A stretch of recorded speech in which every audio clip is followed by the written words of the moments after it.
Hello Ultimate Fight fans, we are back with another video talking about the amazing event that was UFC 314. We done quite well on our predictions, going 11-2. And yeah, let's get into the card. So Cornoli versus Cohen. Cornoli got the win. I got that right. Should do well. She looks like a decent prospect for the women's division. She looks like a decent fighter. And yeah, I'll go 1-0 in my predictions. You're getting the submission win over Ellie Cohen.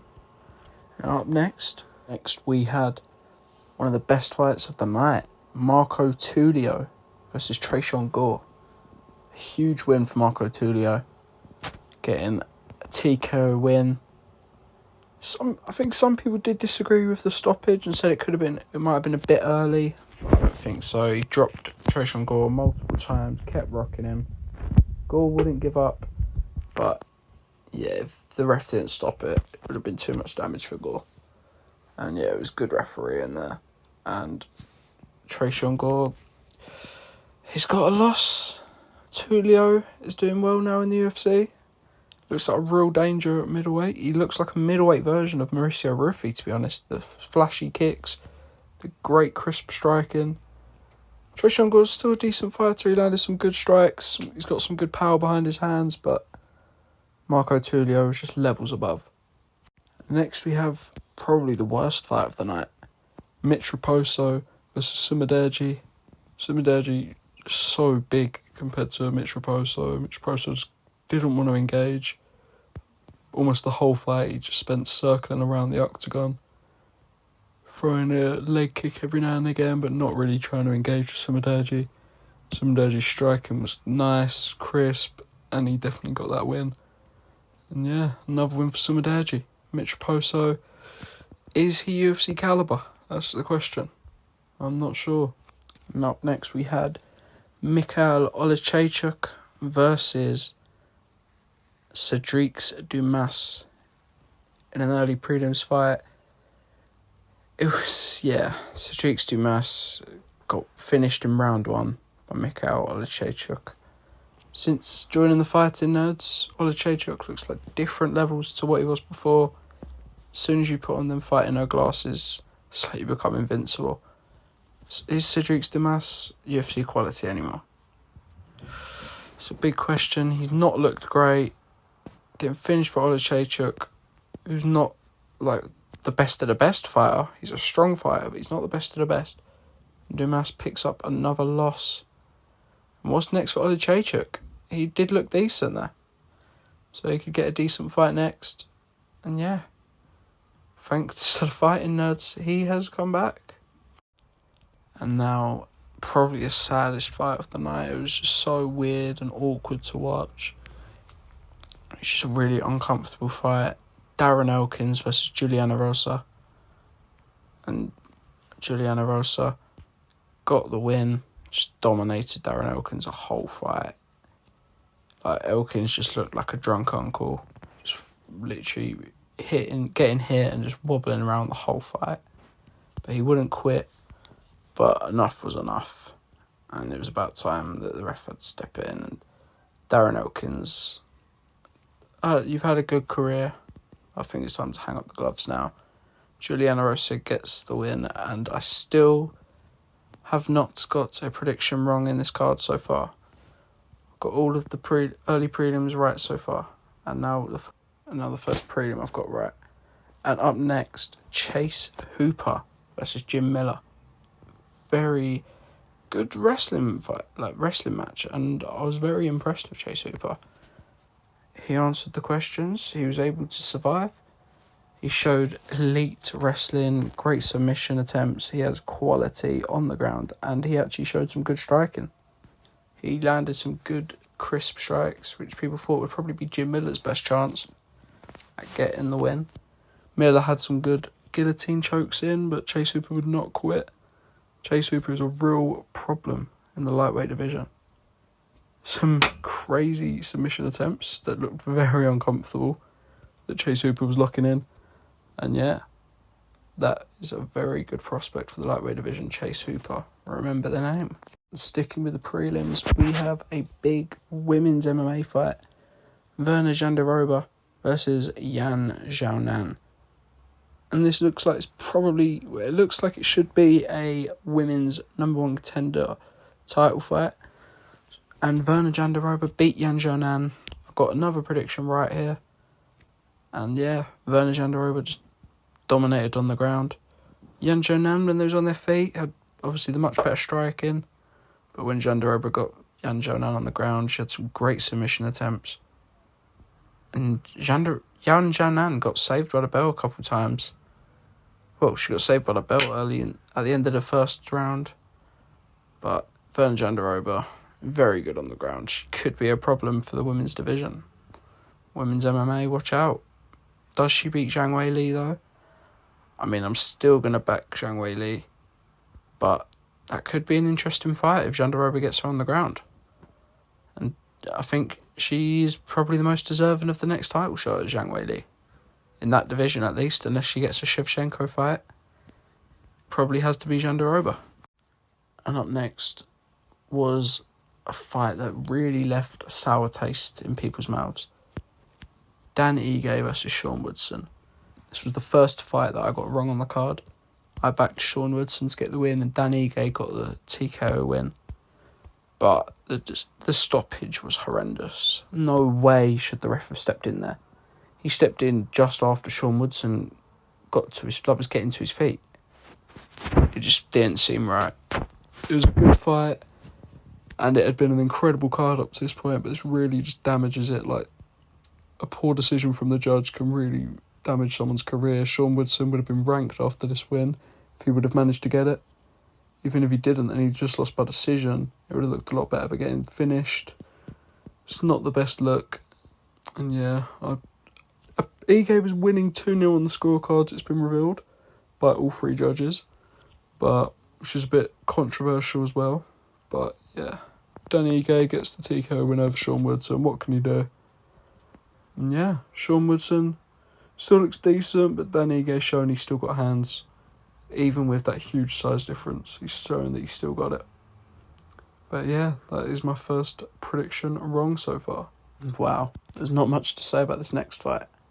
Nikita Krylov versus Dominic Reyes. A big light heavyweight fight, some light heavyweight veterans there. Dominic Reyes, Nikita Krylov. Some big names in the light heavyweight division. And Dominic Reyes is on a 3-fight finishing streak. He KOs Nikita Krylov in round 1. I don't think anyone expected that coming into this fight. But Dominic Reyes is back. The Dominic Reyes title run is on 2025. Who does he get next? Could see him he needs to get a step up in the rankings, surely. He just beat number 8, Nikita Krylov. We've got Hill and Roundtree already booked. Maybe give him Alexander Rakic. Be a decent fight for Reyes to get another win, you'd think. I think he can definitely beat Alexander Rakic on the feet. And yeah, another good win for Dominic Reyes. The resurgence of Dominic Reyes in 2025. And up next, the people's main event. One of the most satisfying results I've seen. Gene Silva brutalises Bryce Mitchell, dominates him the whole fight, showing there's levels to this game. Gene Silva is a future featherweight champion. Whether you like it or not, Gene Silva is going right to the top. He dominated Bryce Mitchell the whole fight and managed to submit him. The whole debate was if it's wrestling, Bryce Mitchell should win and he might get a submission win over Gene Silva. Gene Silva submitted the wrestler. It's a huge win for Gene Silva, and he's proven that he is the real deal. And who do you think Gene Silva should take on next? He is a great prospect. He's not even a prospect anymore. He's a contender. He goes straight into there. Unranked, beating number 13 ranked, but he gets a big match next. Surely he gets another big fight. Gene Silva, remember the name. And the featured main card fight before the co-main and the main is Yair Rodriguez versus Patricio Pitbull. Yair Rodriguez just showed absolute quality out there. And this is the only other fight I got wrong. I backed Patricio Pitbull. I just thought if he connects, it could be lights out for Yair. But Yair showed some incredible kicking. His striking was amazing. Some flashy kicks, and they're all landing. Patricio Pitbull didn't look incredible, did he? He didn't look great. He had some good moments, some okay moments. But yeah, he wasn't ready for Yair. Not today.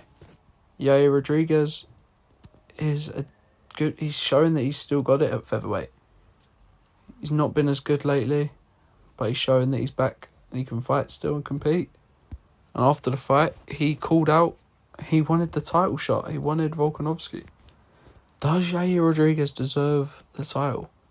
Does he deserve the title shot? There's people queuing up. He's got Movsar Evloev. Obviously, he just beat Diego Lopez, Volkanovski. Does Yair deserve it over Evloev? Or is there even another contender who deserves the shot next? But yeah, what should be next for Yair Rodriguez? And also, what should be next for Patricio Pitbull? Not his perfect debut. He wouldn't want that. But he also wasn't horrendous. He could definitely still get some good wins inside the UFC. So who should Patricio Pitbull fight next? And now, the real deal. Paddy the Baddy Pimblett has shown the world that he's not just a joke. He doesn't just have a funny haircut and a hard to understand accent for Americans. The Scouser Paddy the Baddy Pimblett is a real deal, and he is a future contender. He's a contender already. He's just destroyed Michael Chandler, absolutely bullied him. I don't remember the last time I've seen Michael Chandler look that weak against someone. He landed some clean hits on Paddy, and Paddy just didn't even look fazed. Paddy Pimblett thought it would be submission if he was to win. I predicted Paddy to maybe win by a triangle choke. But he managed to get the ground and pound TKO win. It was a great win. Absolutely brutalised Michael Chandler. Where do both fighters go from here? It's not a good night for Bellator fighters. Former Bellator champions Patricio Pitbull and Michael Chandler both lost tonight. So former Bellator champions were 0-2. Paddy Pimblett still undefeated inside the UFC. He is on fire. I don't know who he should fight next. He wanted anyone in the top. He wanted Gaethje, he wanted Oliveira, he wanted Sarukian, he wanted Poirier. He called out all of them after his fight. Who does he get? We saw him have a bit of an argument, an altercation with Colby Covington backstage. That can't be the fight though, really, can it? It's a big step down for Paddy if he's to fight Colby Covington. It would be great to see Paddy beat Colby Covington, but it's just too much of a step down for Paddy now. Paddy is a future title challenger and maybe a future UFC champion, which is crazy if you was to say that a couple of years ago.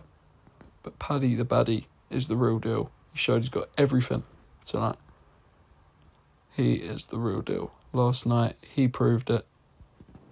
Paddy the Baddy, remember the name. And last but certainly not least, at UFC 314, Alexander the Great Volkanovski reclaimed his throne as the best featherweight in the world.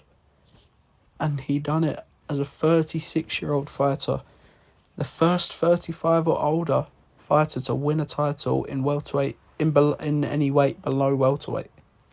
This is huge for them smaller divisions, the lighter divisions. Alexander Volkanovski beats Diego Lopez.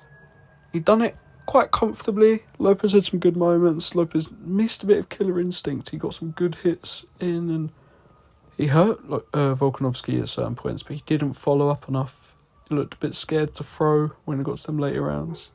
I'm not sure if he gassed out a bit, but yeah, it was a great performance from Volkanovski, and this fight was awarded Fight of the Night, and it was a great fight. It's a perfect way to top off an amazing card, one of the best cards I've ever watched live.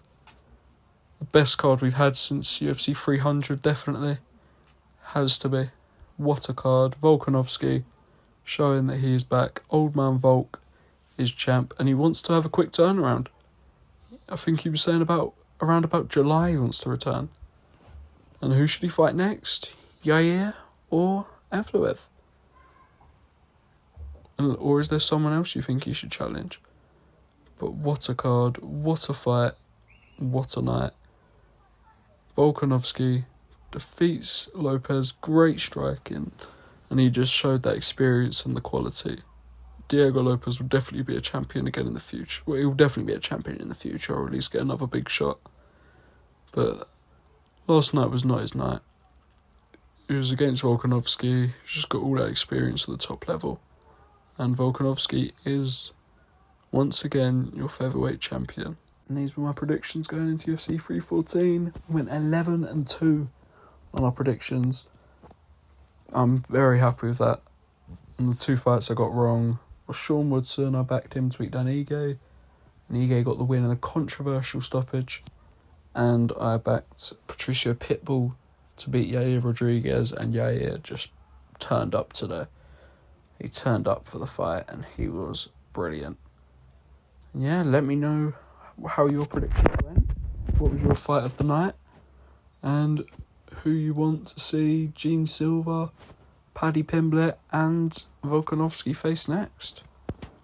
They all need big fights, obviously. Volkanovski's obviously the champion, so who gets the next shot?